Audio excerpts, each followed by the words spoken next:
ജാതിഭേദം മതദ്വേഷമൊക്കെ പോകുന്നതിന് മുൻപ് ഫോർട്ട് കൊച്ചിയിൽ ഒരു വത്സലൻ ഡോക്ടർ ഉണ്ടായിരുന്നു. അദ്ദേഹത്തിനൊരു ടേപ്പ് റെക്കോർഡും ഒരു ഗ്രണ്ടിക്, ഗ്രണ്ടിക് എന്നൊക്കെ പറഞ്ഞു കഴിഞ്ഞാൽ ഭയങ്കര വളരെ നല്ലൊരു പാട്ടിന് ജീവൻ എന്ന് വെച്ചാൽ പാട്ട് നല്ലോണം പെയിൻറ്റ് ചെയ്യും, അതുകൂടാണ്ട് നല്ലോണം റെക്കോർഡ് ചെയ്യും. പാട്ടെന്ന് വെച്ചാൽ വലിയ ജീവനാണ്. അങ്ങനെ ഞങ്ങൾ അപ്പോഴേ ഒരു ചെറിയ റെക്കോർഡിംഗ് ഒക്കെ അവിടെ നടത്തിയിട്ടുണ്ട്. മാസ്റ്റർ ട്യൂൺ ചെയ്തിട്ട് അല്ലാതെ അതെനിക്ക് തോന്നുന്നു നമ്മുടെ നെൽസൺ എഴുതിയ പാട്ടല്ലേ? നെൽസൺ എഴുതിയല്ല അത് വേറെ ആരും എഴുതിയതാണ്? ഏതൊരു പത്രത്തിൽ വന്നാണ്. ആണോ? പിന്നെ ഏതൊരു ദാമോദരൻ ആണോ ആ കവിതയാണ്. ഓ പിന്നെ യൂത്ത് കോൺഗ്രസിൻ്റെ ഇതിനു വേണ്ടി എന്തോ ആവശ്യത്തിന് വേണ്ടി വന്നിട്ടുള്ളതാണ്. മാസ്റ്റർ ട്യൂൺ ചെയ്തു. അത് യൂത്ത് കോൺഗ്രസിൻ്റെ ഇതിനു വേണ്ടി പാടാനുള്ളതാണ് ഉദ്ദേശം. പക്ഷേ ഇതിങ്ങനെ ഒരു സൗകര്യം കിട്ടിയപ്പോൾ ഞങ്ങൾ വിളിച്ച അങ്ങേര് ഒന്ന് വീട്ടിൽ വരണം, അപ്പോൾ നല്ല ഭക്ഷണമൊക്കെ തന്ന് ഞാൻ അത് റെക്കോർഡ് ചെയ്തു തന്നു. അന്ന് ഓർമ്മിക്കാൻ പറ്റുന്നുണ്ട്. എത്ര വർഷം മുൻപായി ഇതൊക്കെ റെക്കോർഡിങ്ങിനൊക്കെ പോകണം. ഞാൻ മ്യൂസിക് അക്കാഡമിയിലൊക്കെ പോകാൻ്റെ ആ കാലഘട്ടത്തിൽ ആദ്യം സിനിമ പാടിപ്പിക്കുന്നത് കറുത്ത പൗർണമി. കറുത്ത പൗർണമിയിൽ ഏത് പാട്ടാണ്? അത് ആദ്യം പാടിയത് മാനത്തിൻ മുറ്റത്ത്, പിന്നെ ഹൃദയമൊരുകി. ഹൃദയമൊരുകി നീ കരയില്ലെങ്കിൽ കഥനം നിറയുമൊരു കഥ പറയാം. ഈ റിഹേഴ്സൽ അന്ന് ചെയ്ത് തന്നെയാണ് ഞാൻ. ഇപ്പോൾ ഇന്നലെ പാടിയ പാട്ട് പോലും എനിക്ക് ഓർമ്മ ഉണ്ടാവില്ല. പിന്നെയുള്ളത് പൊൻകിനാവൻ. പൊൻകിനാവൻ പുഷ്പരഥത്തിൽ പൊൻകിനാവൻ പുഷ്പരഥത്തിൽ പോയി വരൂ നീ ആത്മസഖി പ്രാണസഖി.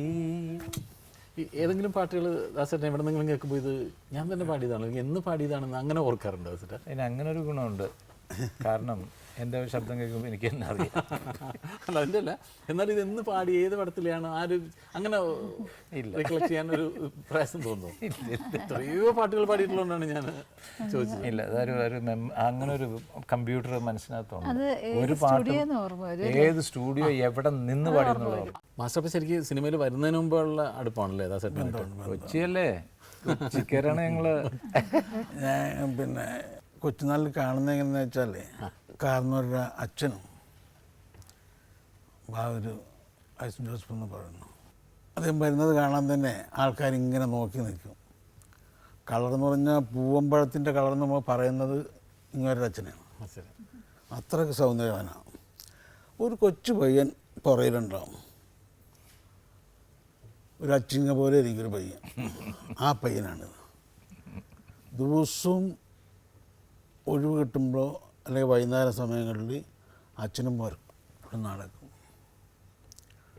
എവിടെ പാട്ട് കച്ചേരിയുണ്ട്, എവിടെ ഗാനമേളയുണ്ട്, അതുകൊണ്ട് കേൾപ്പിക്കുക, അവിടെ വന്നിരിക്കുക. ഇങ്ങനൊരു നല്ലൊരു ചിട്ടയുണ്ടായിരുന്നു.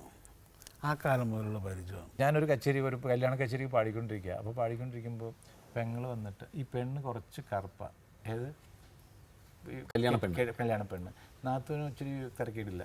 അവൾ വന്നിട്ട് നാസിട്ട ആ കറുത്ത പിന്നെ കരിങ്കുഴി ഒന്ന് പാടാം. എൻ്റെ മോളെ അത് വേണ്ട ഇപ്പം. ഞാനപ്പോഴേ മറുപടി കൊടുത്തു, കാരണം ഇങ്ങനെയൊക്കെ ഉണ്ട്. പ്രഭ ചേച്ചിയോട് ചോദിക്കാം, ലോകത്തിലെ ഏറ്റവും ഭാഗ്യവതിയായ സ്ത്രീകളിൽ ഒരാളാണ്. അതായത് പാട്ട് കേട്ടുകൊണ്ടായിരിക്കും മിക്കവാറും ഉണരുക, അല്ലേ? അത് സത്യമാണ്. സാധനം ചെയ്യുന്നത് യേശുദാസ് എന്ന് പറയുന്ന ഞാൻ പറയാം, സത്യം പറഞ്ഞാൽ എന്തോ സുഹൃതം ചെയ്തിട്ടുണ്ട്.